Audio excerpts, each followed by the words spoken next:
a praying mantis, and it's crawling all over me. It got its name because they look like they're praying. They're invertebrates. They eat insects, but they're also known to eat spiders, frogs, and lizards, and even small birds. They have a triangular head. They are very well camouflaged. They can be brown or green. Their head can even turn 180 degrees.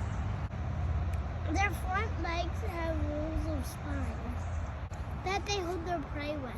They have one ear on the other side of their body. And they also have wings. They are an average 2 inches long.